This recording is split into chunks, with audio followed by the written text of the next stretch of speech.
Capital Record, where we defend free enterprise and capital markets because we believe in the dignity of the human person.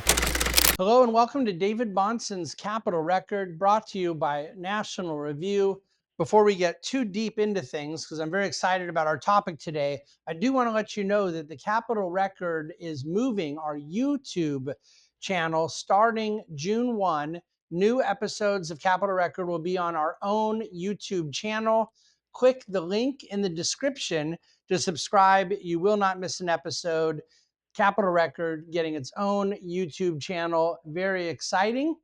And as far as those of you listening here on the podcast, of course, we continue to be brought to you by National Review, and I continue to be here each week, a couple times a week, to talk about the cause of a free and virtuous society. And one of the things that I have done, I want to give a little background here to help promote that cause, even outside of my speaking and writing and just sort of cause-oriented things that I believe in. But in our firm, the Bahnsen Group, it's a private wealth management firm. We manage over $7 billion of client capital. And there are things that we believe in the world as a firm, myself as individual, other leaders in my team. And of course, one of the things we care about and believe in is the fiduciary duty we have to clients to help them achieve the best return on their capital they can. And we believe one of the great tools in doing so, but not by any means the only tool, but one of those tools is access in the public equity market. So we buy stock in publicly traded companies when we want to take an ownership position in a business. And we do that on an individual basis. We don't buy index funds. We are generally buying actual stock that clients own themselves in their own portfolio. But at the size and scale of our business, it results in us owning tens of millions of dollars, if not hundreds of millions of dollars of given companies. I myself personally am a large shareholder in all of the companies that we own. I don't ever buy anything for clients that I don't own personally.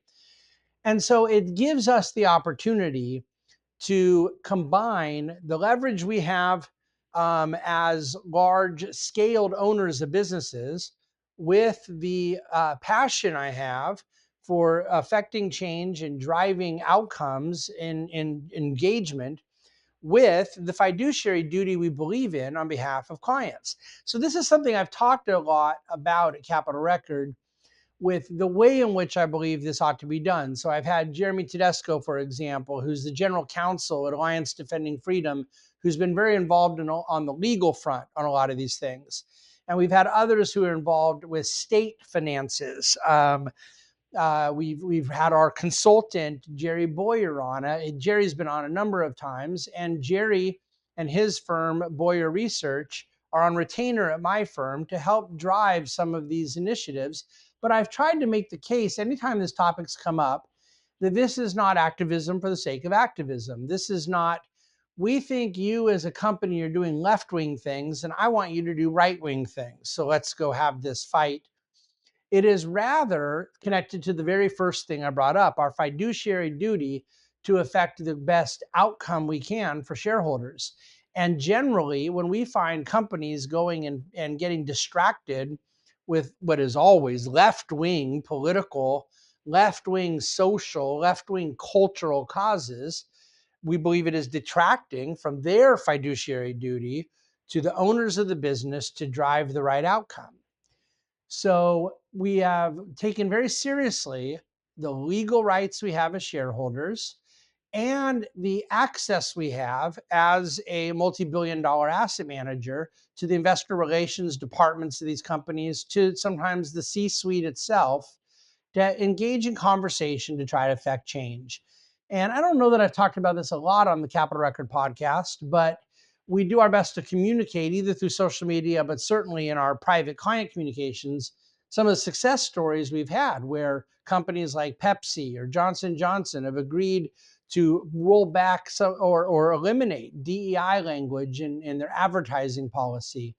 JP Morgan, we've done quite a bit in around some of the debanking issues that we think we're slipping through, that I think largely as a result of a light that we helped shine, including stuff that got to the point of litigation, that really JP Morgan became a leader in getting in front, saying we are not going to be debanking people because of their political or religious beliefs. So there's a lot that goes into this topic. And I mentioned that our consultants, Bowyer Research, are allies. They're like-minded. Jerry is a fellow Christian economist, and he and his wife Susan happen to be dear friends of mine.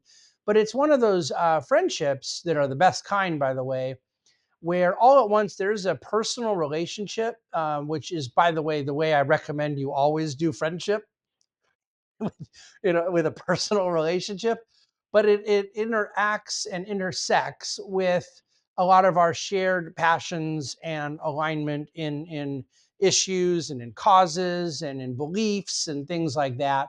So, I don't really ever believe relationships are all that intimate when they are limited to like-mindedness. But I also don't think relationships go as deep as they otherwise could go when they lack like-mindedness. And Jerry, Susan, and I are just blessed to not only hold each other in high regard personally, but to really be fighting the good fight together. And they had a Bloomberg piece written up about them where they came out to their home, did an interview, did a photo shoot, really analyzed what is it Bowyer Research is about. And they are not only on retainer at my firm, but are on retainer with a number of other organizations, sometimes with a very adjacent objective to what my private wealth management firm has at the Bahnsen Group. Other times it might be institutions, nonprofits, different organizations that, again, are looking at some form of proxy voting, of like-mindedness in shareholder engagement, and they use their tools and resources and now really expert level of navigating this whole domain to go affect change. Well, the reason I'm bringing this up is not only for what I think is a constantly helpful reiteration of the principles that go into our belief about shareholder engagement, but there is a writer at Bloomberg who I absolutely love reading. His name is Matt Levine. He has a virtually almost daily column. And Matt was M&A attorney at one of the largest M&A law firms in New York, and then was an investment banker at Goldman Sachs, and I think largely worked on the deal team in some form of derivative. What was his particular specialty? He's alluded to it before. I don't remember off the top of my head, but my gosh, is he ever a great writer and just really thoughtful and high depth level into various things ripped from the headlines that he can go do sort of investment banking commentary on, lay of the land throughout corporate finance and capital markets. And I enjoy reading him a great deal. I get the impression he's a center-left guy. Most people at Bloomberg are, not all. I don't think he's a leftist. He's not a conservative, but I think he's kind of a center-left guy. Let's just leave it there. But anyways, he isn't the one who wrote the piece on Jerry and Susan and the outfit that is Bowyer Research. Bloomberg had other writers that wrote the piece, and then he, in his column, made reference to it and was, reasonably benign, just sort of going along with the description of what they're doing. But he was talking about Bowyer's own summary of what Bowyer does. And then I want to focus on a line Matt closed his little piece about this topic on. First, he said, it's possible that this stuff has an economic impact, but it's pretty minimal. These are largely votes on non-binding shareholder resolutions. He's referring to the shareholder resolutions that Bowyer Research will do, and including resolutions that I've been directly a part of and spoken at shareholder meetings and so forth as part of this whole process, all right?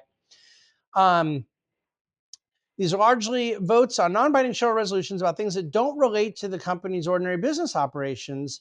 And Bowyer's goal is that if enough red state and conservative funds adopt the guideline, shareholder support for conservative-backed resolutions, such as those opposing debanking or religious discrimination, can reach at least 5%. He's quoting Jerry there.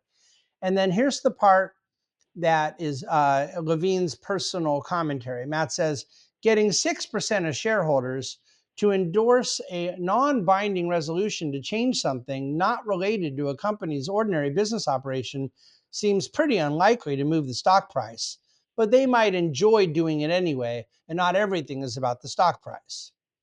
So what he's saying there, and I don't know that he's trying to be nasty or sarcastic. I think he probably is being a little sarcastic. I don't think he's being nasty, but he's basically saying, hey, they kind of think this is fun. They enjoy it. It's more like a hobby. And then it's not about the stock price. Like, it might just be ideological. In other words, it's a cause, but not necessarily something that they believe is really about driving the stock price or driving shareholder value. But see, I happen to know that isn't true. I happen to know, because I'm one of the clients of Bowyer Research that is significantly engaged in this, it is absolutely about the stock price, meaning it's about shareholder value, meaning the things we're going after, we're not going after if we don't think they affect the value of the company. And because I know this is the shared ethos of Bowyer Research, this is important to me to call out, because I can see why Matt doesn't necessarily understand this. I think he might be viewing it as, well, there's left-wing activists, there's Sierra Club doing their resolutions. They want environmental agenda. They're not really thinking about the stock price, but they view it as a vehicle for advancing a cause they believe in. And, this Bowyer Research guys, here's a right-wing group doing it. And maybe the issue is traditional values, or maybe the issue is something to do with abortion or life, or maybe the issue is some other cultural or anti-woke cause. It doesn't really affect the value of the company, but hey, they might enjoy it and they might believe in it. So that's nice. And it's a kind of a little pat on the back. Let me tell you something. DEI hurts shareholder value, and opposing DEI, ergo, helps shareholder value. Where board voting becomes polluted by the ESG agenda, the DEI agenda, this matters to the performance of the company. It matters to the culture of the company. It matters to the value they create in the marketplace. Executive compensation plans have been polluted by abstract, arbitrary, ill-defined ESG and DEI objectives. Seeking to remove those things is done to drive meritocratic processes in these large companies, these complicated companies. I'm sorry, I respectfully disagree that this is not really likely to move the stock price. Proxy voting matters. The ability to affect change through these different processes matters, because these are companies that, whether it's marginal, certain culture and tone they set with employee HR policies, or larger, more substantive things, like saying you're not going to allow advertising that doesn't meet a DEI checklist. That is cutting you off, unless you think advertising doesn't matter to a business. But these are core processes of a company that, from their financial operations, their executive compensation, their executive placement and recruitment, boardroom activity, capital allocation, resource allocation, the culture at large, and the fundamental place of meritocracy versus extrinsic distractions. These are the types of things that Bowyer Research, that companies like the Bahnsen Group are concerned with, that many of my other like-minded friends that are also adjacent in this cause. That's what we're going after. And I would just respectfully disagree with anybody who believes, oh, this is a hobby, or this is purely activist trying to, affect your own social, religious, political views. What we're really doing is trying to get companies that have been politically tainted the wrong way, get that politics out of their corporate decision making. So fundamentally, I would argue what we're doing is far more apolitical than what we're fighting against. And all of it, regardless of where politics, culture, and social activity come in, all of it is driven by the desire to create shareholder value. We believe, from the hat I'm wearing, I believe in this because I am a fiduciary to clients. We are managing capital, seeking to optimize return on capital. And we believe these are good businesses or we wouldn't own them, that sometimes are doing things that are suboptimal. And anything we can do to marginally increase the performance efficiency of the business as they go about producing goods and services that meet the needs of humanity, we believe is the right thing to do. And then we now have the leverage and scale and resources and groups like Bowyer Research have figured out how to navigate the landmines to go do it more effectively. So it can be shareholder resolutions, it can be proposals, it can be speeches at shareholder meeting, it can be conversations with investor relations, with the C-suite, trying to negotiate and discuss and persuade around what ought to be priorities and what ought not to be priorities. It can be proxy voting. There's a bunch of tools in a toolbox. But to Matt Levine and the good folks at Bloomberg, what I would say is all of these tools are being used to drive shareholder value. And unless you think shareholder value doesn't drive a stock price, I would say that you may have too truncated a vision of what our vision is. To that end, we work. Thank you for listening to David Bahnsen's Capital Record. And once again, we have a few weeks heads up here, but I just want to remind you that our new YouTube home, our own YouTube channel, there is a link that you can hit to subscribe to our own Capital Record YouTube in advance of this June 1st date. Thank you so much for listening to David Bahnsen's Capital Record. I'm going to be back at you in a couple days with an episode on the difference between conservative and libertarian economics. See you in a couple days.